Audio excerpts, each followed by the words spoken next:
here. Welcome to part 2 of building a stained glass polygon cutter. In part 1, I covered the building of the hardware.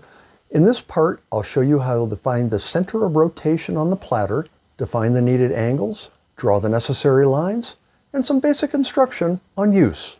Finding the center of rotation. Although the center of the platter could be it, because of slight imperfections in the build, it's probably not the exact center of rotation. So how can we find or confirm the center of rotation? To begin, I need to make a Sharpie holding. Using a 3-inch piece of leftover 3/4 inch by 2.5 inch wood, 2 strong rubber bands, a couple of clamps, I'll place the Sharpie in the middle of the long side and secure it with my 2 rubber bands.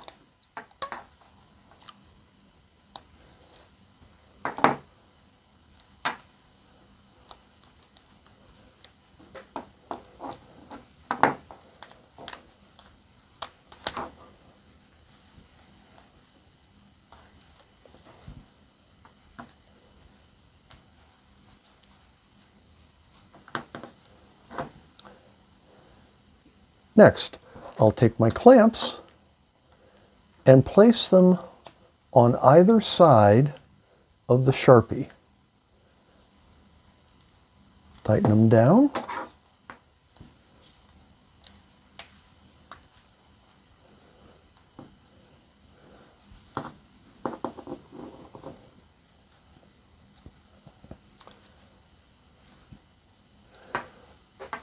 The clamps will keep the Sharpie vertical, and the rubber bands allow for adjusting the Sharpie up and down.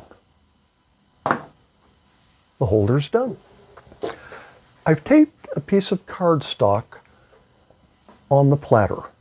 I've purposely done it a little off-center so you can see how, if we had had some misalignment on our platter, that our center of rotation would not be in the middle of this circle. What I'm going to do to start is take my protractor, or if you will, my center finding device, and I'm going to place it in the center of the platter and mark the center with my pencil.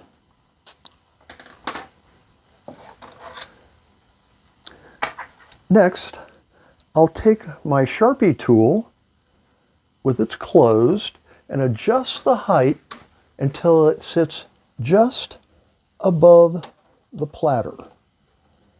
And I can adjust that height so it sits just above the platter. Then, placing it roughly in the center of the bar, I'll slide the bar over until I can center it on top of the mark that we previously made, and then I'll tighten down the bar. Next, with the Sharpie open, I'll set it on the bar a little distance away from the middle, pressing the bar down snugly into the angle, and I'll gently rotate the platter. And the result is a circle. The center of this circle is our center of rotation, but that's not very helpful. So I'll slide the bar in, keeping it tight on the bar, the angle's tight. I'll spin again. As you can see, we get a smaller circle. Then I'm going to move it right up next to our mark and make my final circle. Now, I'm not sure you can see this clearly, but our mark is here, but the true center of our rotation is there. So you can see the centering ruler didn't quite get us what we want. So I'm going to take my prick punch, line it up in the middle, gave it a firm tap, and what we'll see from that is if we peel up, try to peel up, we've made a little mark right in the center of our platter, and that is the center of rotation. As you can see, I painted the platter with stain blocker, but I can still see the dent in the center.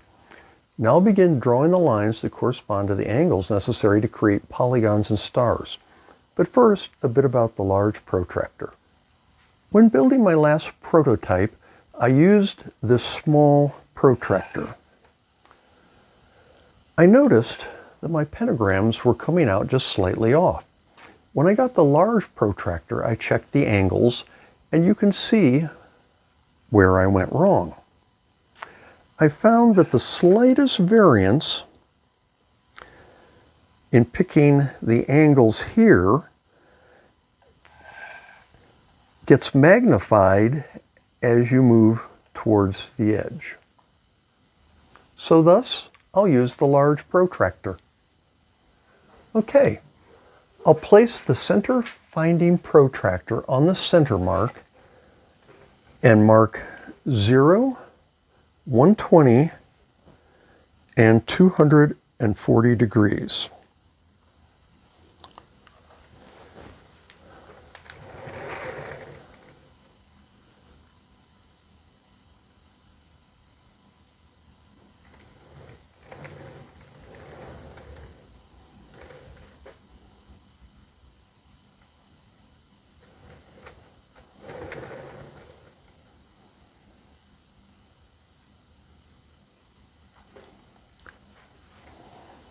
Then, carefully draw these lines.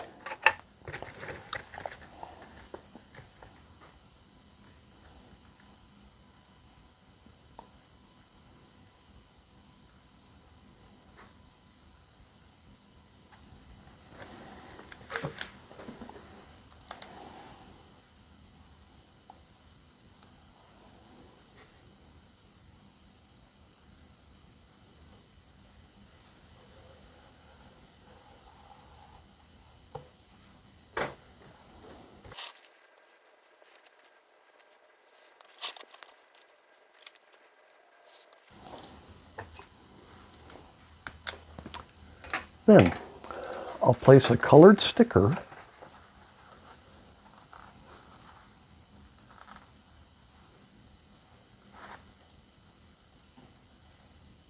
onto 2 of these lines.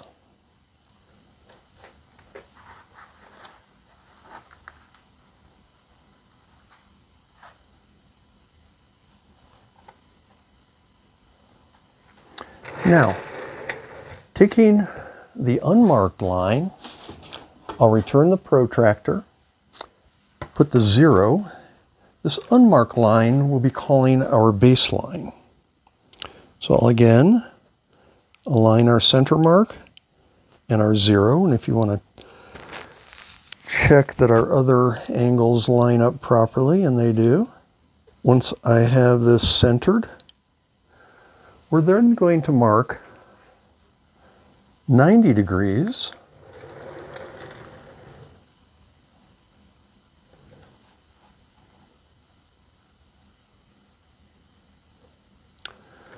(180 degrees)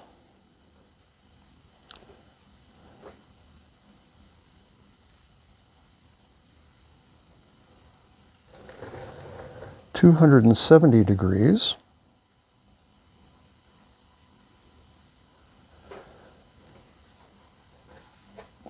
Then, since our baseline doesn't need to be redrawn, I'll only need to draw 3 lines.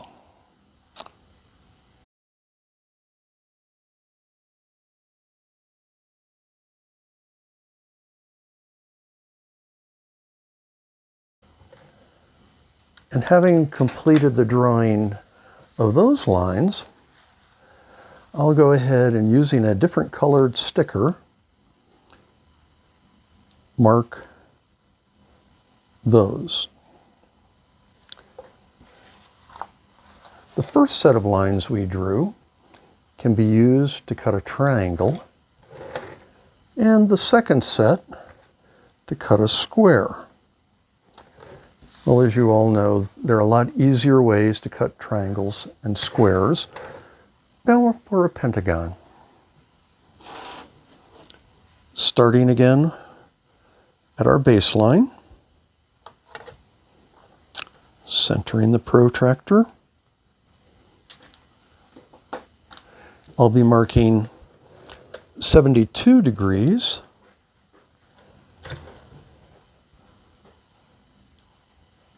(144 degrees, 216 degrees,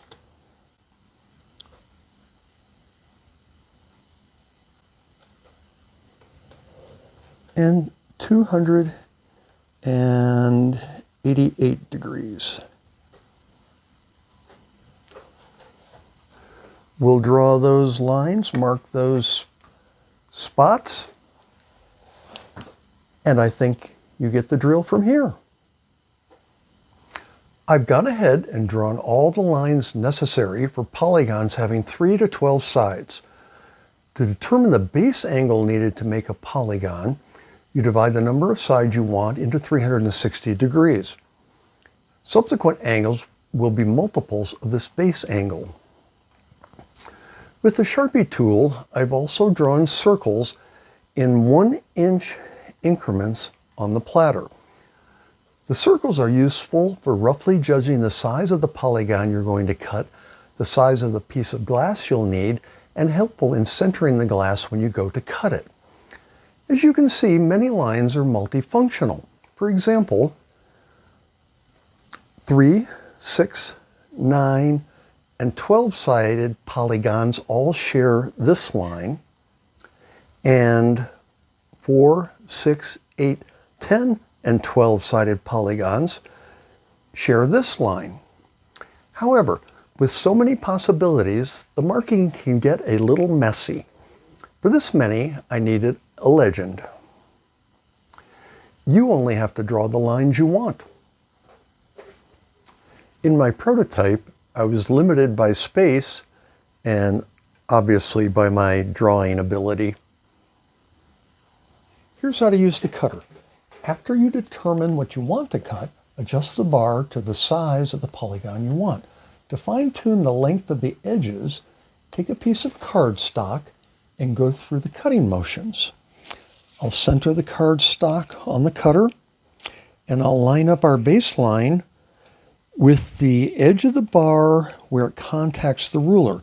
Now normally I would do the 0 mark, but we can't see it because of the bar. As long as you are consistent in lining up the lines with a mark or the edge of the bar, you'll be just fine. So I'm going to make my first faux cut, then go to my red dot, which is my pentagon dot, and I'll make a second cut. Go to the next red dot, and now that I have 3 lines, I can determine the length of the side. Now you can't really see the score marks here, so I've done another one where I've highlighted it with my Sharpie. And then you can determine the length, and this is about 1 1/8 inches long. If you want it smaller, adjust the bar this way. You want it larger, adjust it the other way. Now to cut the piece of glass, we'll get back to our baseline, centering it up, again aligning up our base mark with the edge. These pieces of drawer liner provide a little bit of friction to keep the wheel from moving too easily. I'll then take my piece of glass and center it onto the cutter, and I'll make my first score. Then I'll rotate the cutter to my next red dot, line it up, and make my second cut. And I'll move on to my third red dot,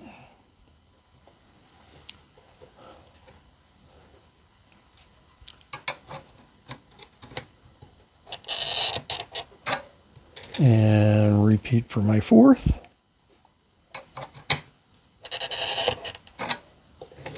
And now our final score.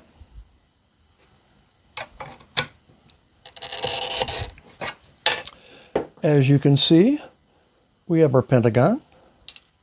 And I'll just quickly break it out with my running pliers.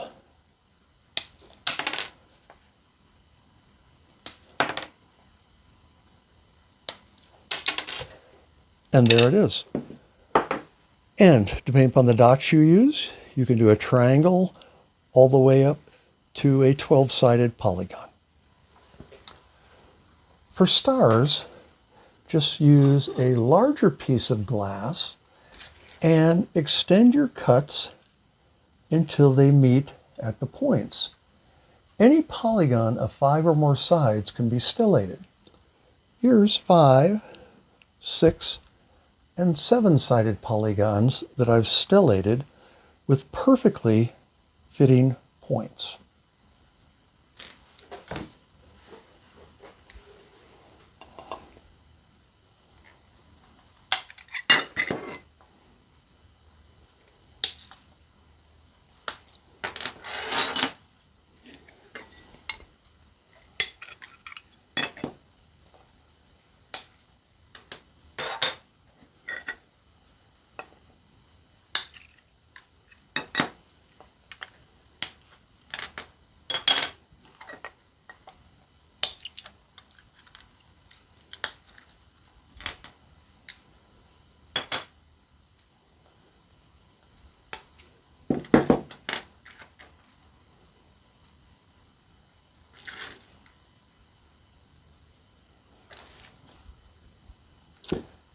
And that's how you can make stars. Well, that's it. Let me know if you have any questions. Most materials and tools shown in this video are readily available in big hardware stores. Those that aren't can be found via the links in the description. Don't forget to subscribe. Thanks for watching. Cheers.